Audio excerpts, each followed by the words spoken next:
اعوذ باللہ من الشیطان الرجیم بسم اللہ الرحمن الرحیم۔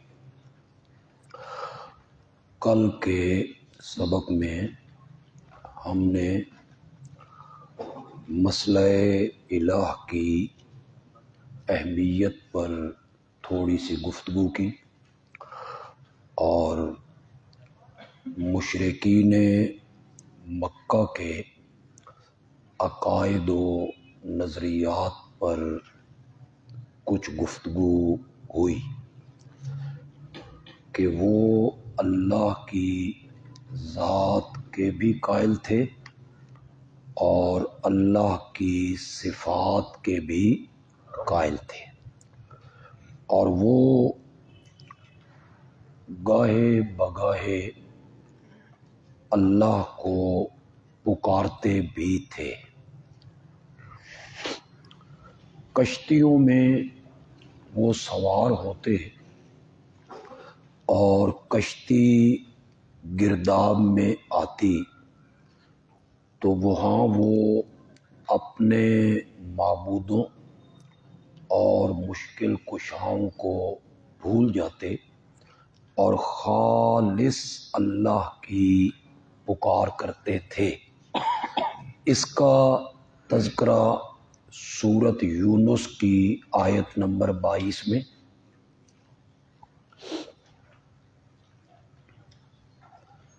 سورۃ یونس آیت نمبر 22،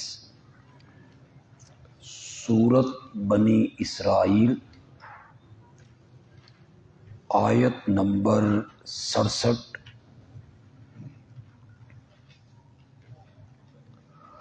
سورۃ انعام آیت نمبر 63 اور سورۃ عنکبوت، یہ جگہ ہم دیکھیں گے جی۔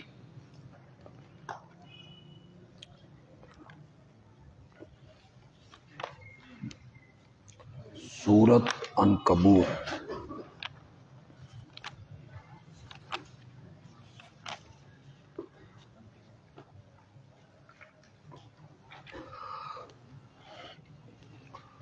صفحہ نمبر ہے 365۔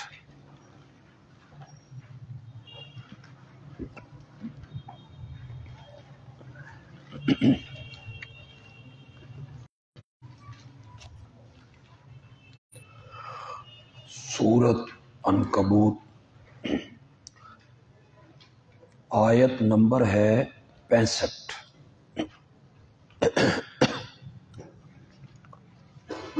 فیضا راب میں آتی، سورۃ یونس میں اس کی تفصیل ہے جی۔ ہر طرف سے لہریں اٹھتی اور وہ سمجھتے کہ ہم گھیرے گئے۔ دعوا اللہ مخلصین لہ الدین، تو وہ پکارتے تھے اللہ کو خالص کرنے والے اس کے لیے پکار۔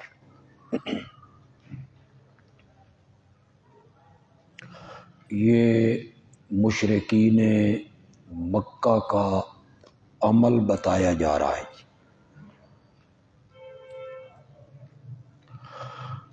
ہمارے زمانے کے کلمہ گو عین کشتیوں میں گرداب میں گھر کے غیر اللہ کو پکارتے ہیں۔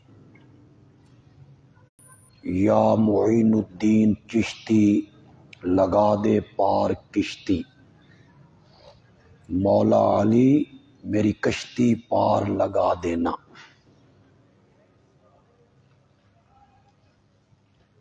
اور مشرکین مکہ عین کشتیوں کے اندر گرداب میں گھر کر خالص اللہ کو پکارتے تھے۔ اس کے باوجود وہ مشرک ہیں۔ فلما نجاہم الی البر پھر جب اللہ ان کو بچا کے لے جاتا خشکی کی طرف،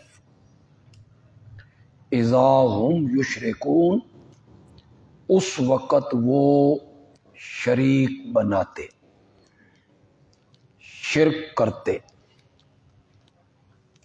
کہ فلاں نے کندھا دیا تو کشتی باہر نکلی نا،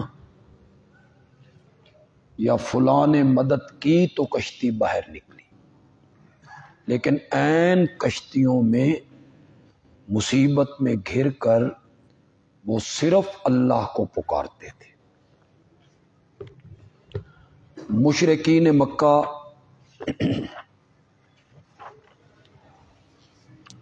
اپنے زمین کی پیداوار میں سے اور اپنے جانوروں میں سے اللہ کے نام کے حصے بھی نکالتے تھے۔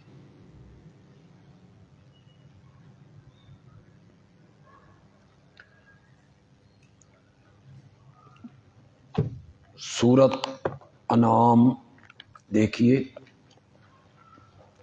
آیت نمبر ہے 136۔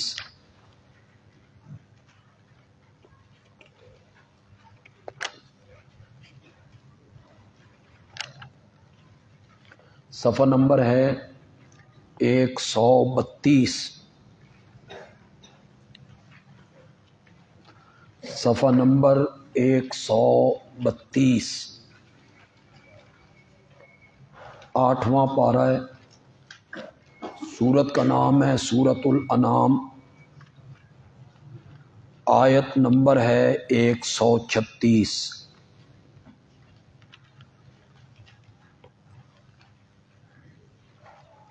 وَجَعَلُوا لِلَّهِ مِمَّا ذَرَأَ مِنَ الْحَرْثِ وَالْأَنْعَامِ نَصِیبًا،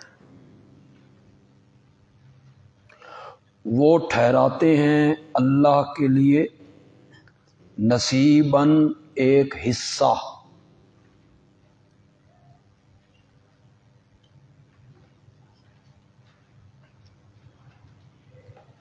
کھیتی میں سے اور چوپایوں میں سے جو اللہ نے پیدا کیے۔ کھیتی میں، اناج میں وہ اللہ کے نام کا ایک حصہ مقرر کرتے۔ فقالو، وہ کہتے تھے ھذا للہ، یہ حصہ ہے اللہ کے لیے، بزعمہم، ان کے گمان کے مطابق، وَھَذَا لِشُرَکَائِنَا، اور یہ دوسرا حصہ ہے ہمارے شریکوں کا۔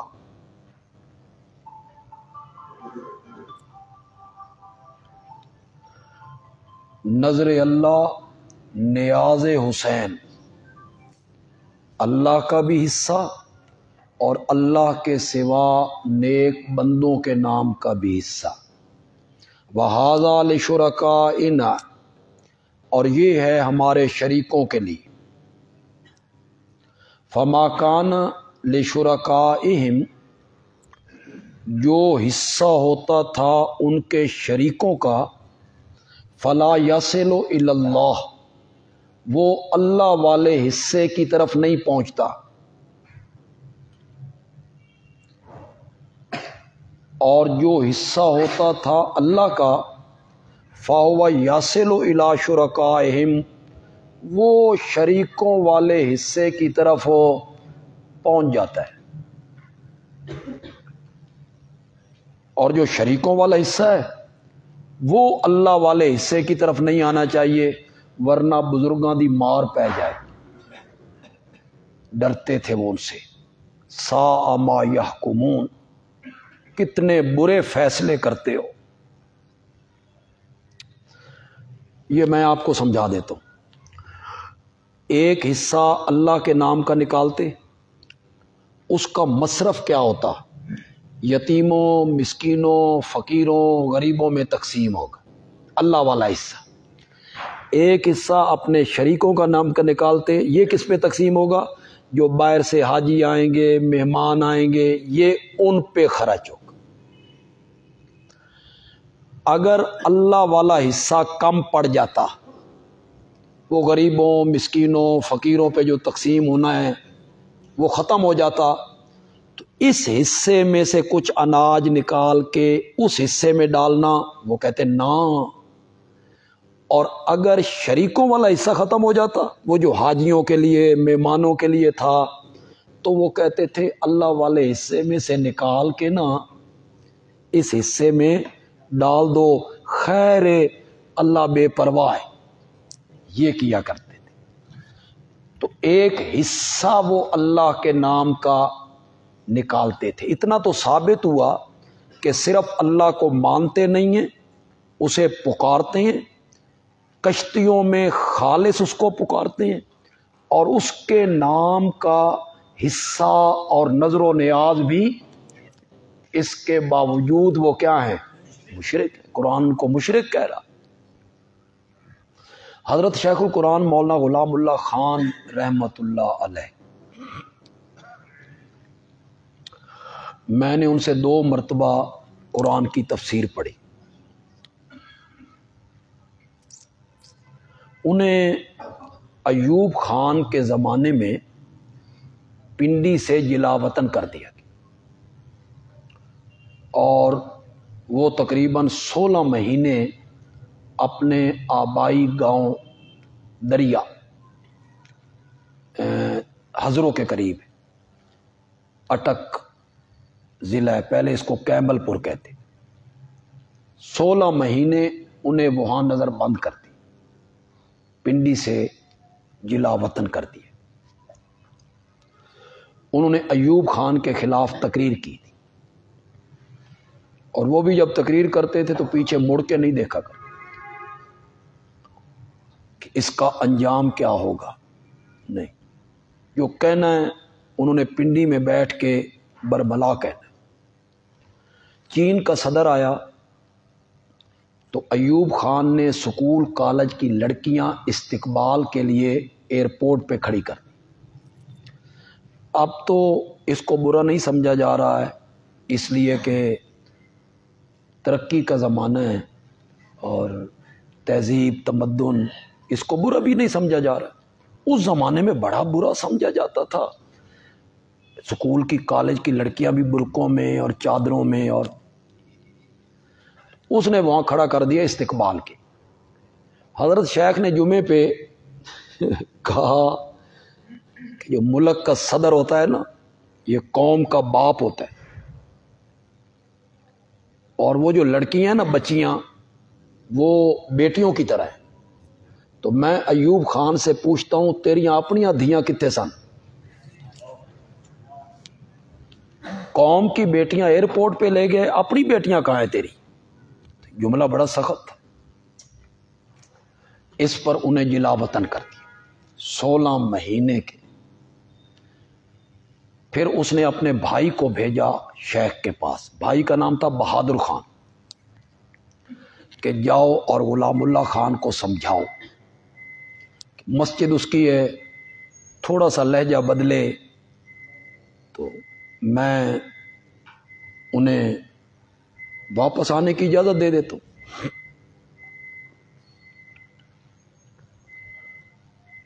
بہادر خان گیا، یہ کس کی، کہاں سے آواز آ رہی؟ کسی کا موبائل تو نہیں رہ گیا؟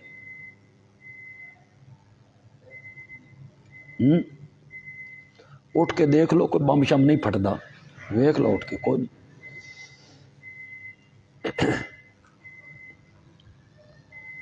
تو آپ میری طرف دیکھیں، بہادر خان نے پیغام پہنچایا ایوب خان کا۔ حضرت شیخ نے کہا بہادر خان پیغام پہنچ گیا، میرا جواب بھی ایوب کو پہنچائے گا کہ نہیں؟ اس نے کہا جی پہنچاؤں گا۔ انہوں نے کہا تو کو نہیں پہنچانا؟ اس نے کہا جی پہنچاؤں گا۔ اس نے کہا تو پہنچانا ہی نہیں۔ حضرت شیخ نے پھر جو جواب دیا وہ میں یہاں بیان بھی نہیں کر سکتا۔ اس طرح جواب دی کہ ایوب کو جا کے یہ کہنا کہ میری مسجد بھی ہوگی، میں خطیب ہوں گا، تو نہیں ہوگا۔ تو بہادر بڑے تھے اور کئی مرتبہ طالب القرآن پہ حملہ ہوا، لیکن بہادر بہت تھے، جرت بڑی تھی۔ تو وہ کہتے ہیں کہ میں جب دریا میں گیا، دورہ تفسیر بھی میں نے وہی پڑھایا، جمعے پہ پورا پنڈی وہاں ٹوٹ کے پڑتا تھا، صبح کے ٹائم میں درس دیتا تھا، اوپر والے سپیکر چلتے تھے، سارا شہر سنتا تھا۔ بعد میں تو وہ کہتے تھے شکر ہے میں جلا وطن ہوا کہ میں نے اپنے پنڈ کی خدمت کی اور اللہ کی توحید سنائی۔ تو کہتے ہیں میں نے ایک دن درس دیا تو یہ ایتیں درس میں آ گئی، یہ جو اب پڑھی ہیں۔ میں درس دے کے بیٹھا تو شہر کا ایک ملک آ گیا، چودھری۔ تو حضرت شیخ بھی نمبردار تھے، شہر کے اچھے ذمہ دار تھے۔ تو وہ مجھے کہتا ہے مولوی صاحب یہ جو آپ نے آج بیان کیا ہے ایک قرآن ہے؟ میں نے کہا قرآن ہے۔ اس نے کہا یہ کام تو میں بھی کرتا ہوں۔ کیسے؟ اس نے کہا میں نے اپنی زمین میں کچھ کیاریاں رکھی ہیں اللہ کے نام کی، یہ کیاریاں اللہ کے نام کی، اور کچھ کیاریاں ہیں پیران پیر کے نام کی۔ تو میں نے اپنے بیٹوں کو کہہ رکھا ہے اگر بکریاں آئیں اللہ والی کیاریوں میں چلی جائیں خیر ہے، لیکن یہ جو پیران پیر والی کیاریاں ہیں نا اس پاسے بکریاں نوں، یہ تو میں بھی کرتا ہوں۔ تو اللہ نے اسے سمجھ دی۔ وہاں بڑے واقعات ایسے ہوئے۔ حضرت شیخ کہتے ہیں میں نے سورت مریم بیان کی، حضرت زکریا کا واقعہ اور بیٹا مانگنا اور اللہ کا بیٹا دینا۔ تو ایک ملک بعد میں آیا، اس نے کہا مولوی جی یہ قرآن ہے؟ میں نے کہا قرآن ہی میں نے بیان کی ہے۔ تو وہ کہتا ہے میرا پیر کہتا ہے کہ پتر میں دیسا اور میں نے بھینس لینی، بیٹا میں تجھے دوں گا، میرا بیٹا کوئی نہیں، اولاد بیٹیاں ہیں بیٹا کوئی نہیں۔ تو میرا پیر کہتا ہے بیٹا میں دوں گا، بھینس لوں گا۔ اور میں نے کہا انہاں دے پلے ککھ نہیں، ان کے پلے کیا ہے؟ قرآن نہیں سنا تو نے؟ اللہ نے نہ اس ملک کو سمجھ دی۔ تو یہ جو دیہاتوں میں پہلے تو بہت رواج ہوتا تھا، اب بھی رواج ہوگا، پیر صاحب آتے ہیں 3 مہینے کے بعد 6 مہینے کے بعد، مرید ساتھ ہیں، کبھی ایک مرید کے گھر، کبھی دوسرے مرید کے گھر، کبھی تیسرے مرید کے گھر جا رہے ہیں، نذرانے مل رہے ہیں۔ وہ پیر آیا نا تو اس مرید کے گھر جانے لگا نا تو اس مرید نے کہا پیچھے ہٹو، تے نہیں پتا اندر میری بیوی تے میریاں دھیاں اندر نے، پیچھے ہٹ۔ اس نے کہا میں تیرا پیر ہوں۔ اس نے کہا پیر دی پیر، تو پیر ہے، وہ غیر محرم ہے، تو کہاں؟ تو وہ اپنے مریدوں کو کہتا ہے اس نو کی ہویا؟ انہوں نے آکھا اے غلام اللہ خان کول ٹر گئی، اس نو قرآن سنائی۔ تو وہ حضرت شیخ کہا کرتے تھے اللہ نے پھر اس کو بیٹا دیا، اس ملک کو اللہ نے بیٹا دیا۔ تو مجھے آ کے کہتا ہے مولوی جی اللہ پتر بھی دتا تے مجھ بھی بچ گئی، اللہ پتر بھی دتا تے مجھ بھی بچ گئی۔ تو مشرکین مکہ اللہ کے نام کی نظر و نیاز بھی دیا کرتے تھے۔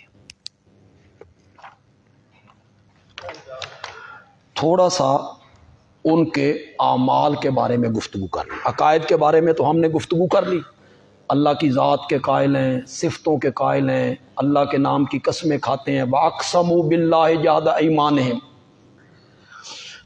اپنی پیداوار اور جانوروں میں اللہ کے نام کے حصے بھی نکالتے ہیں۔ اعمال حضرت شاہ ولی اللہ محدث دہلوی رحمۃ اللہ علیہ نے حجت اللہ البالغہ میں اس پر بڑی تفصیلی بحث کی۔ ان کا نماز پڑھنا، روزہ رکھنا، اعتکاف میں بیٹھنا، بیت اللہ کا حج کرنا، شاعر اللہ کی تعظیم کرنا، حرمت والے مہینوں کا ادب کرنا۔ اجعلتم سقایت الحاج و عمارت المسجد تو قرآن کہتا ہے کہ بیت اللہ کو تعمیر کرنا، بیت اللہ کو آباد کرنا، آباد سے مطلب یہ اس کی صفائی وغیرہ کا خیال کرنا۔ داڑیاں وہ رکھتے تھے، لبیں کٹواتے تھے، بچوں کو ختنہ بٹھاتے تھے، یہ سارے عمل وہ کرتے تھے، اور وہ کہتے تھے یہ حضرت ابراہیم کی سنت ہے، یہ کام جو ہم کر رہے ہیں یہ حضرت ابراہیم کی سنت ہے۔ شاہ ولی اللہ نے حجت اللہ البالغہ میں اس پر تفصیلی گفتگو کی ہے۔ پتہ نہیں آپ کے ذہن میں کبھی یہ خیال آیا یا نہیں آیا، میرے ذہن میں کبھی کبھی یہ خیال آتا ہے کہ چہرے پہ داڑھی ہے، سر پہ پگڑی ہے، گلے میں رومال ہے، مسواک رکھنے کے لیے ایک جیب الگ ہے، اور شلواریں آدھی پنڈلیوں تک ہیں، اور سنت یہ سنت ہے اور یہ سنت ہے اور اس سنت پہ عمل کرنا ہے، نماز پڑھتے ہیں، نفل پڑھتے ہیں، تہجد پڑھتے ہیں، حفظ کرتے ہیں، یہ جہنم میں جائیں گے؟ یہ تقوی، یہ پرہیزگاری، یہ دل میں ایک بات آتی۔ لیکن مشرکین مکہ کا ایک عمل دیکھتے ہیں تو یہ سارے اشکال دور ہو جاتے۔ انہوں نے بیت اللہ کو تعمیر کی، بیت اللہ بوسیدہ ہو گیا، اسے نئے سرے سے تعمیر کرنا، اس کے لیے انہوں نے چندے کی اپیل کی۔ اب چندے کی اپیلیں تو ہم بھی کرتے ہیں، مدرسے کے لیے، مسجد کے لیے، جماعت کے لیے، چندے کی اپیلیں سارے علماء کرتے رہتے۔ انہوں نے جو چندے کی اپیل کی تو انہوں نے کہا دیکھو بھائی، اللہ کا گھر بنانا ہے،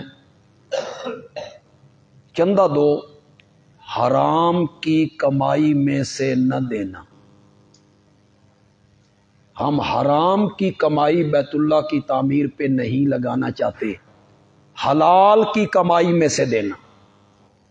یہ جو وہ قید لگا رہے ہیں حلال کی کمائی، کس سے ڈر کے؟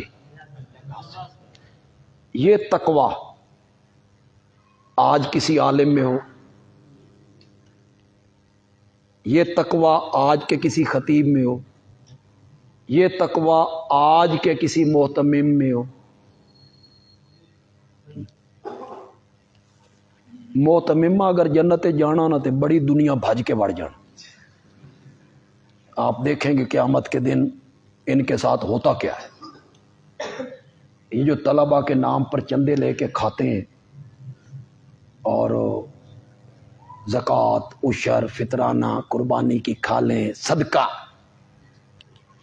وہ بکرا جب ذبح ہوتا ہے تو پٹھ دیاں بوٹیاں انہاں دے گھر تے چھچڑے طالب علماں دے، تسی چھچڑے کھاؤ، ان سے بڑا حساب۔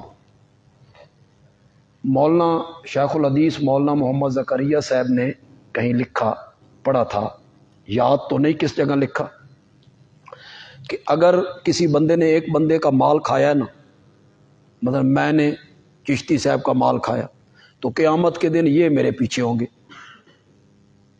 ایک بندہ۔ اور یہ جو اجتماعی چندے ہوتے ہیں نا، کسی نے 100 دیا، کسی نے 500، کسی نے 1000، انہاں دے پیچھے پورے لشکر ہونے، ان کے پیچھے بھاگیں گے۔ بنتا ان کے ساتھ کیا ہے؟ ان کے پاس پہلے سائیکل ہوتی، چند سالوں کے بعد ان کے پاس گاڑیاں آتی۔ کہاں سے آتی؟ ہم بھی مدرسہ چلا رہے ہیں، ہم نے تو یہ گاڑیاں وغیرہ کی پوزیشن میں نہیں۔ تو آپ سے بھی میں کہوں گا کہ اگر مدرسہ بنانا ہے نا، اگر بنانا ہے، اپنی تنخواہ چنگی رکھ لیں، ٹھیک ٹھاک، جس سے بال بچوں کا گزارا اچھی تنخواہ رکھ، حرام نہیں کھانا، بس اس چندے میں سے نہیں کھانا۔ تنخواہ اپنی ٹھیک ٹھاک رکھ لو، 50,000 رکھ لو، 60,000 رکھ لو، ٹھیک ٹھاک تنخواہ، اس کے مطابق محنت بھی کرو، جتنی آپ کی محنت ہے اس کے مطابق کام کرو، اپنا گزران صحیح رکھو، حق حلال کی کھاؤ۔ حرام کا کمائی جو ہے نا، یہ بڑا مشکل مرحلہ ہے، مشکل مرحلہ ہے۔ میں بہت نکما سا آدمی ہوں، کم علم ہوں، کم عمل ہوں، کم فہم ہوں، لیکن اس معاملے میں میں بڑا کھرا بندہ ہوں اور بڑا سینہ تان کے اپنے کھڑے پن کا اعلان کر رہا ہوں کہ جماعت کا چندہ ہو، مسجد کا چندہ ہو، مدرسے کا چندہ ہو،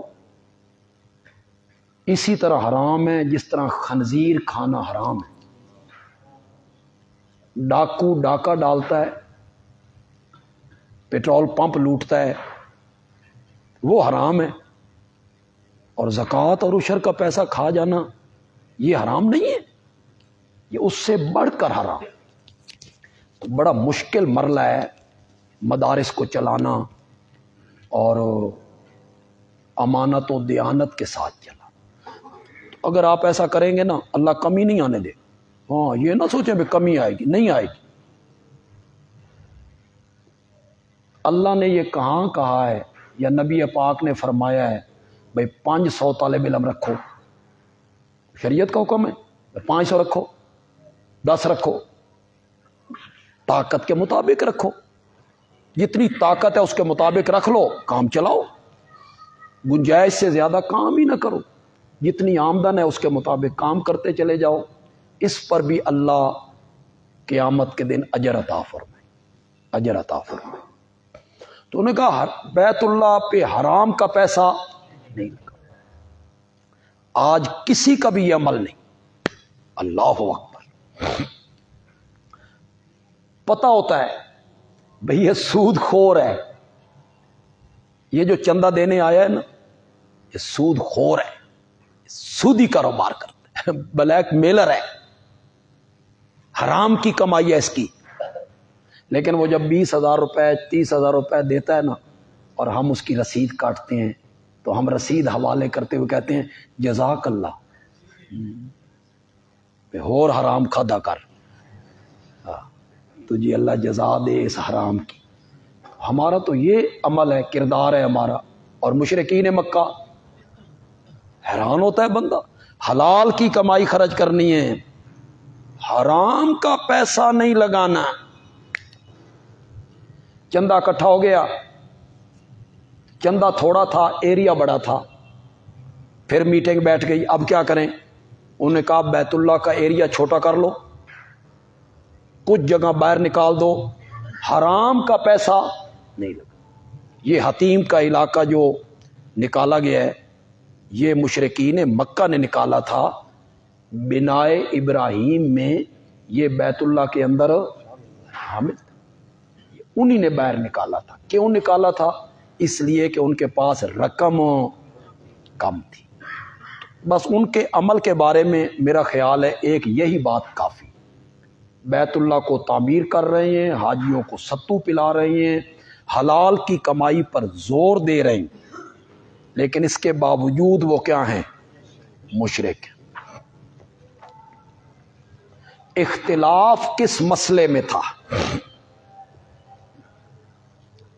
جب وہ اللہ کو بھی مان رہے ہیں، اللہ کی صفات کو بھی مان رہے ہیں، اللہ کے نام کی قسمیں بھی کھا رہے ہیں، اللہ کو پکار بھی رہے ہیں، اور کشتیوں میں خالص اللہ کو پکار رہے ہیں، اور اللہ کے نام کی نظر و نیاز اور اپنے مال میں سے اس کا حصہ بھی نکال رہے ہیں، تو پھر عام میں اور مشرکین مکہ میں اختلاف کس مسئلے میں ہے؟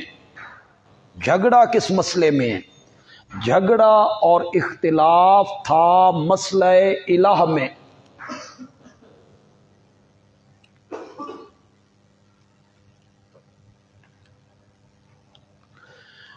نبی اکرم صلی اللہ علیہ وسلم کا کہنا یہ تھا کہ اللہ ہی الہ ہے، لا الہ اس کے سوا الہ کوئی نہیں. اور مشرکین کہتے تھے اللہ بھی الہ ہے اور اللہ کے علاوہ اور بھی الہ. فی الحال آپ الہ الہ سنتے رہیں. ایک دو دنوں کے بعد جب ہم اس کی تفصیل کریں گے ساری بات کھل جائے گی الہ کون ہوتا ہے. اختلاف جو تھا عام میں اور مشرکین مکہ میں وہ کس مسئلے میں ہے جی؟ مسئلہ الہ.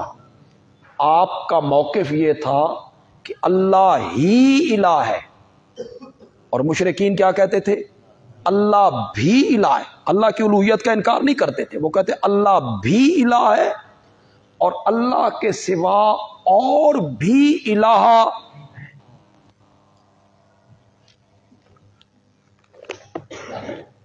آئیے ذرا ایک جگہ دیکھتے ہیں, چونکہ یہی میں نے قرآن کھولا تو یہی جگہ سامنے آ گئی جی. صفحہ نمبر ہے 409.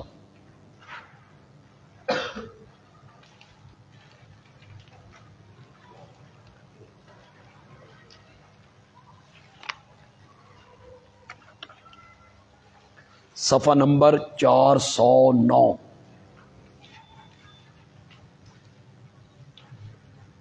سورت کا نام ہے صاد, سورت صاد.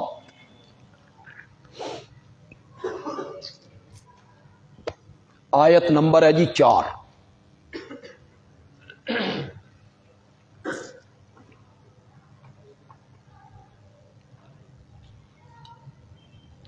وَعَجِبُوا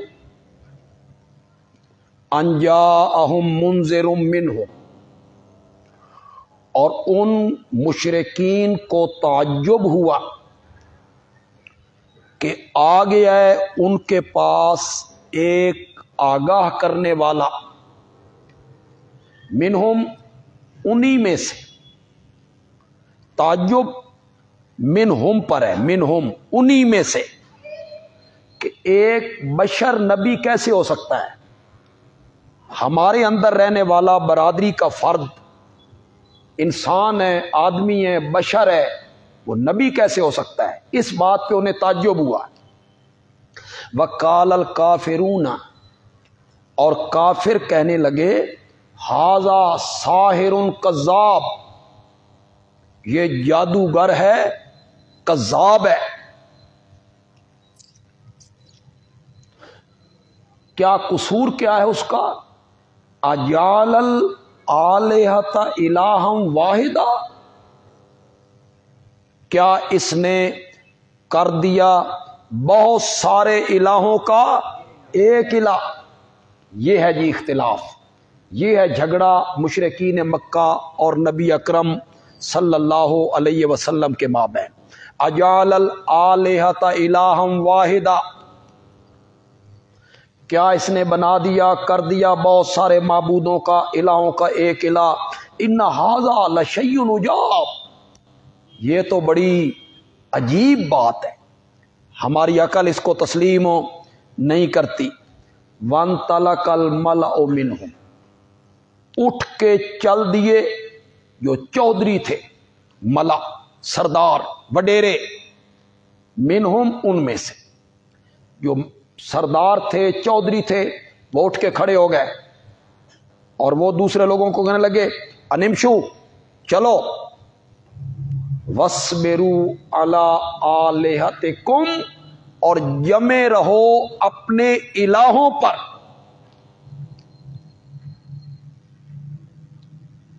ان ھذا لشیء یراد, اس دعوت میں کوئی غرض پوشیدہ ہے. یہ سرداری چاہتا ہے, یہ بڑا بننا چاہتا ہے, اس میں کوئی غرض پوشیدہ ہے. ما سمعنا بہذا فی الملت الآخرہ, نہیں سنی ہم نے یہ بات کہ اس کائنات کا الہ صرف ایک ہے. یہ دعوت جو ہے اس بندے کی, یہ بات ہم نے نہیں سنی فی الملت الاخرہ، پچھلے کسی دین میں. یہ بالکل نئی بات کرتا ہے. آپ بھی جب توحید بیان کریں گے نا، اللہ آپ کو توفیق دے، بنی بنائی جگہ پہ توحید بیان کرنے کا مزہ بھی کوئی نہیں. ہاں نئی جگہ پہ نا، بالکل نئی جگہ ہو، لوگوں کو پتہ نہ ہو، وہاں توحید بیان کرنے کا مزہ ہے. توحید دین فطرت ہے، فطرت اس کو قبول کرتی. یہ ایسا مسئلہ نہیں ہے کہ اس کو لوگ فطرت قبول نہ کریں. کچھ ضدی لوگ ہوتے ہیں، ورنہ دین فطرت ہے. بیان کرنے کا انداز صحیح ہونا چاہیے بس. حضرت شیخ القرآن مولانا غلام اللہ خان رحمۃ اللہ علیہ دورہ تفسیر میں بہت سخت لہجہ رکھتے تھے، بہت سخت. ان کے دورے کی سب سے بڑی خصوصیت یہ تھی، وہ سپریٹ بھرتے، ایسی سپریٹ بھرتے تھے نا بھئی بندہ وہاں کہتا تھا من گھر جان دیو، تے گھر جا کے نا میں مشرکاں نال دو ہاتھ ضرور کر. ایسی سپریٹ بھرتے. تو آخر میں وہ کہتے تھے کہ جو کچھ تم نے یہاں سنا ہے نا، اس طرح بیان نہیں کرنا.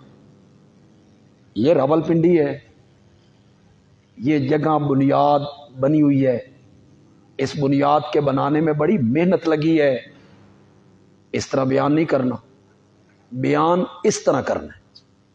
اب آپ پہلے دن کہیں 11ویں جڑی ہے سور نال ود کے حرام ہے، لڑائی تو ہو گئی. پہلے دن آپ کہیں گے لڑائی ہو جائے گی، جھگڑا ہو جائے گا. یہ بیان کرنے کا کوئی طریقہ نہیں. بیان کرنے کا طریقہ یہ ہے کہ سب سے پہلے لوگوں کا ذہن بنائیں عالم الغیب صرف اللہ ہے. اس پہ آپ 2 مہینے 3 مہینے صرف کریں، قرآن ختم ہی نہیں ہوتا. اللہ کا علم کی وسعت، اللہ کے سوا عالم الغیب کوئی. پھر بنائیں بے مختار کل، مالک قادر متصرف صرف. جب لوگوں کا یہ ذہن بن جائے نا، پھر لوگوں سے کہیں پکارنا اس کو چاہیے جو تمہارے حالات سے واقف ہو. پہلے ان کا ذہن بنا ہوا ہوگا کہ عالم الغیب کون ہے. نظر و نیاز اس کے نام کی دینی چاہیے جو تمہارے حالات سے. یہ طریقہ ہے. پہلے اگر آپ نے ڈنڈا لگانا ہے پھر تو لڑائی ہونی. اس طریقے سے بیان کیا جائے نا اللہ کی توحید کو، تو دین فطرت ہے توحید، عقل کے عین مطابق ہے. پڑھا لکھا طبقہ اس کو بہت جلد قبول کرتا ہے. میرے والد صاحب جب سرگودا میں آئے تھے، یہ 1956-57 کی بات، سن 1956-57 کی بات. سرگودا شہر میں صرف ایک گھرانہ تھا اشاعت التوحید کا، ایک گھر بس پورے سرگودا.